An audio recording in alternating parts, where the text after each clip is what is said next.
हर हर महादेव, जय श्री गुरु। हाँ तो रउरा सभे कैसन बानी। गोस्वामी शिव चर्चा कथा पर रउरा सभे के तहे दिल से फिर से स्वागत बा और एगो कथा लेके फिर से प्रस्तुत भइल बनी। बाकी राज कथा नइखे, आज एगो हमनी के जीवन के सबसे अच्छा शिक्षा बा जौन हमनी के उस शिक्षा से सीखे के चाही कि अपने शरीर में बैठल शत्रु और मित्र के पहचान। देखी जा, जिंदगी में बाहरी शत्रु से तो आदमी लड़ सकता। कुछ शत्रु हमनी के भारतीय सेना के और हमनी के, और कुछ शत्रु हमनी के भारत के अंदर बसल बने। बाकी कुछ तो शत्रु हमनी के मन के अंदर ही बसल बने। तब आई जा, हम रउरा सभे के बताओ तनी कि हमनी के अंदरूनी शत्रु के ह, हमनी के अंदर के शत्रु के ह। एक बार एगो जंगल में एगो बट वृक्ष रहे। ओइजा एगो योगी महाराज बैठ के तपस्या में संलग्न रहन और उनकर तपस्या अब परिपूर्ण होखे वाला रहे। और ठीक अभी उनकर तपस्या पूर्ण होखे वाला रहे और वो अपन नेत्र खोलही वाला रहन। का देखा तने कि एगो वट वृक्ष के नीचे ऊपर चढ़ल एगो इंसान फटाफट एगो रस्सी बांध के और लटके के तैयारी करता, यानी कि आत्महत्या करे के तैयारी करता। महंत जी योगी महाराज उठ के खड़ा हो गए, कहले कि हे पुत्र, तू जल्दी से नीचे आवा और तू अपन समस्या बतावा, हम तहार समस्या के निदान कर देम। वो आदमी कहलस कि हे महात्मा, रउरा हमार निदान ना कर सकतनी, काहे कि जौन हमार अपन शत्रु बा उस शत्रु से हम विजय ना पा सकतनी। तब महात्मा कहले कि अगर तू वो शत्रु से विजय ना पा सकत और हमरा द्वारा बतायल ज्ञान के द्वारा भी तार कुछ ना होई तो तू बेशक आत्महत्या कर लिया, हम तारा के ना रोकम।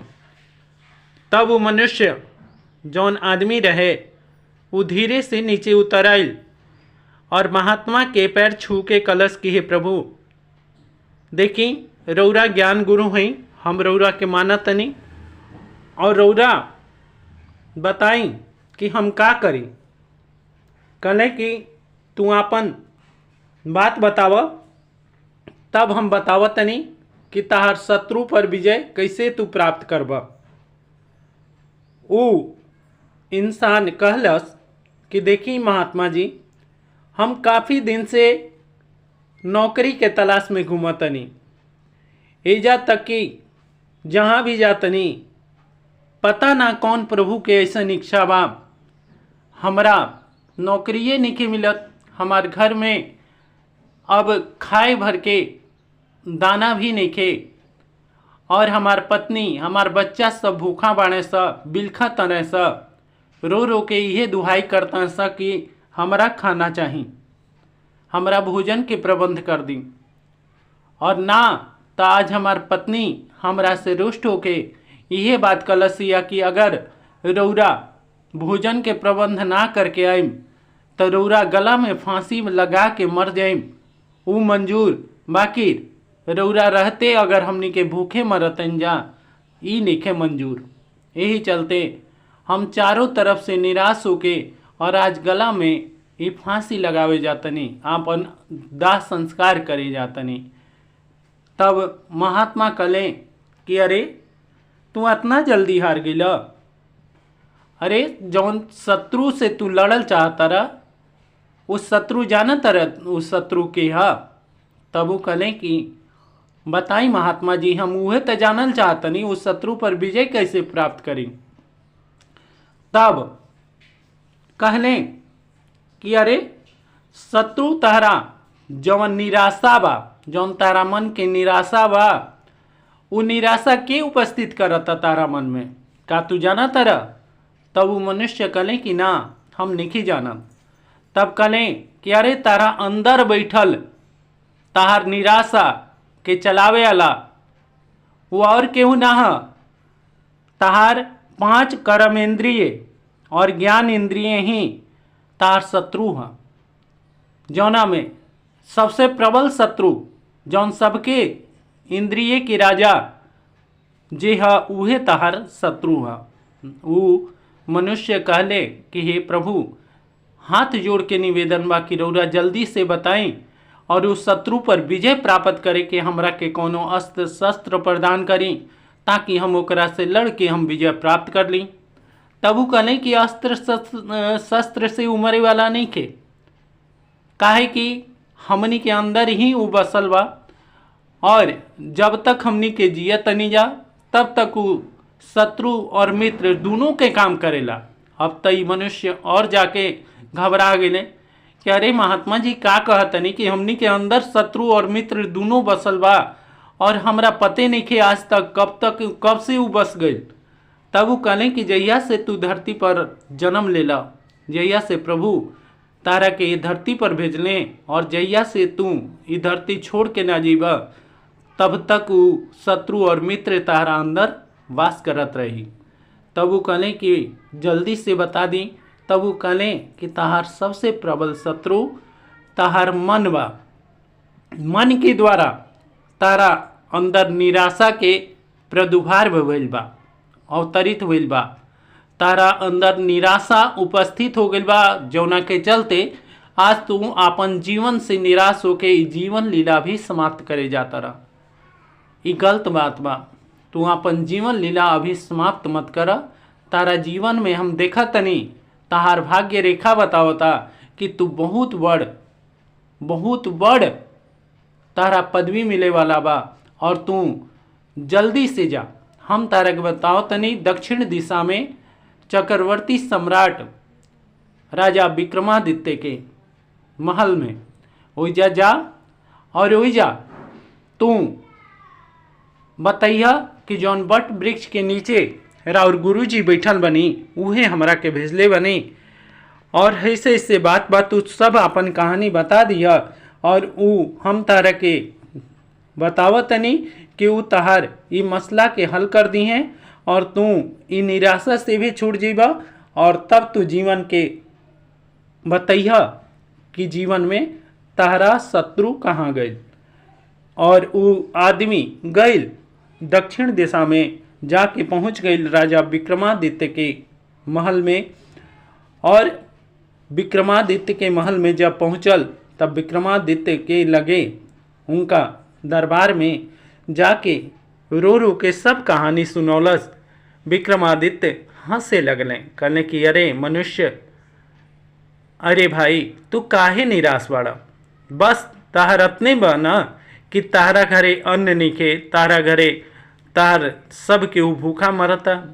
अरे आज से हम तारा के आपन सैनिक के नौकरी देतनी, और सेनापति के पद पर तारा के नियुक्त करतनी, और 100 गो असरफी सोना के तारा के हम प्रत्येक महीना देम, और तू मन लगा के काम कर, और अभी ला इस 100 गो मुद्रा, और जाके तू अपन पहले भोजन के प्रबंध कर, अपन लइका फैका के खाए पिए के प्रबंध कर दा, और तू रोज आके दरबार में और अपन नौकरी कर, और ये तरह तहार जीवन निर्वाह हो जाई, और तू कभी भी आत्महत्या करे के अपन जीवन में मत सोची है। और जवान तारा के बतौले हाँ वो हमार आराध्य देव भगवान शंकर हमें, और वोजा हरदम हमार ई सीमा के रक्षा करेले, और हमार सीमा के उपस्थित में कोनो भी ऐसन कार्य ना होला कि जौन करे दिहे, और उहे तारा के भेजले बने। ठीक बा तू जा। और ये तरह करके जब वो 100 गो मुद्रा लेके अइले तब देखा तने कि वही वो योगी राज बैठल बने। फिर से वो योगी राज से कहले कि हे योगी राज जी, राउर बहुत बहुत कोटि कोटि धन्यवाद बा कि रौरा हमारा के ये जीवन काल से बचा लेने। पर अब हम ई सुनल चाहतनी कि मन हमनी के शत्रु हो गए, तो हमने के ई शरीर में कौन ऐसन मित्र बा कि जौन हमने के रक्षा भी करेला। तब योगी राज हंस देने, मुस्कुरा देने, कहले कि अरे मनुष्य, तू अपना आप के समझा। ये जौन 5 गो ज्ञान इंद्रिय, कर्म इंद्रिय जौन है, इस सब एके राजा के कहला पर चलेला और हमनी के शरीर के अंदर ही वो राजा के वास बा। और वो जैसे जैसे कहेला वैसे वैसे कर्म इंद्रिय, ज्ञान इंद्रिय हमनी के काम करेला। जानता रहा वो 5 गो ज्ञान इंद्रिय कौन है? आँख, कान, नाक, जीभ और त्वचा, जौन तार चमड़ी है। ये तहार है ज्ञान इंद्रिय। और तहार कर्म इंद्रिय जानता रहा कौन है? हाथ, पैर, मुंह, गुदा और लिंग। ये 5 तहार कर्म इंद्रिय, जौना के चलते तो काम करके अपन जीवन के निर्वाह करेला। और ये सबके चलावे वाला तारा अंतःकरण के पूरा करे वाला ये मन जौन सब पर राज्य करता। और उहे तार शत्रु, उहे तार मित्र है। और जब ओकरा के तू निराशा के रूप में ओकर बात सुने लगबा तो तार शत्रु बन जाई। जैसे कि तार शत्रु बन के तारा के ख़त्म करे पर लाग गई रहे, तार जीवन लीला से ही समाप्त करे पर लाग गई रहे। और अपन जीवन में निराशा के कभी आवे ना देबा, उस शत्रु के मन रूपी शत्रु के तू वास ना करे देबा, तो तार मित्र लेखा तारा जीवन में तार संगी संबंधी सब कुछ बन जाई। और निराशा ना होके आशा के अगर किरण जगा के तू अपने जीवन के निर्वाह करबा तो तहार जरूर से जरूर उस सहायता करी। और केहू सहायता ना करेला, ये जीवन के सहायता सिर्फ मन करेला। और मन ही दोनों चीज में उपस्थित हो जाला। जैसन तू अपन मन में सोचबा वैसन के तहार भावना हुई और वैसन के तहार कर्म हुई। और जब कर्म तहार विपरीत हो जाई तो तहार शत्रु हो जाई। और तहारा अगर उहे कर्म तहार अपन मित्र के रूप में उपस्थित हो जाई तो तहार हर एक के कार्य, जौन कार्य तहार नाहियो होखे वाला बा, उहो तू कौनो ना कौनो तरह से उ करके दिखा देबा। यही है हमनी के मन शत्रु और मित्र के दोनों काम करेला। यही तरह के जीवन में सब चीज़ उपस्थित करी। और हम तरह के कहतनी कि जब तक राजा विक्रमादित्य जियत रही हैं तब तक तू उनका राज्य में पूरा निष्ठा से, पूरा प्रेम भाव से और पूरा ईमानदारी से तू कार्यरत रहा। और हम कहतनी कि विक्रमादित्य ही तहार सब सहायता करी हैं। और जब वो आँख बंद करके वो गुरु जी के प्रणाम कैले तब का देखत ने कि ओइजा साक्षात भगवान शिव उपस्थित हो गए। कहलें कि हम तारा के यही चीज़ बतावे खातिर एजा बट वृक्ष के नीचे बैठे रही। काहे कि जब तू घर से चल रहा तो तार पत्नी खूब रोवत रही और हमार आराधना कर करके रोवत रही कि हे प्रभु, हमार जीवन लीला आज हमार आदमी समाप्त करे चलल बने, रौरा उनकर सहायता करी। ये चलते हम सहायता खातिर पहले ही से एजा उपस्थित हो गए यहाँ। और तारा के अब समझा देतनी कि कभी भी जीवन में तू ये चीज़ के उपस्थित न होके दिया, तू अपन मन के शत्रु ना मित्र बना के जीवन जिया। और हम कहतनी कि अगर तू मित्र बना के मन के चलबा तब हमों और चाहे और भी जौन देवता बाणे उस सब केहू तहार सहायता करी। और ये तरह तहार जीवन लीला बहुत सुंदर से बीती और तब तू शिवलोक में निवास करबा। हर हर महादेव। जय शिव गुरु, जय गणपति भगवान। ये कथा रौरा सभी के कैसा लागल जरूर से जरूर कमेंट बॉक्स में रौरा सभी भी बताइन जा कि राउर ये मन कहीं शत्रु तो ना बन गई। रौरा सभी भी मन के मित्र बना के जी जा, देखी जा जीवन बहुत ही भगवान के स्वच्छ और निर्मल ये हमने के उपहार मिलल बा। ये जीवन के बहुत अच्छा से जी जा और भगवान के नाम ली जा। ये भगवान के उपदेश से बा और ये हमार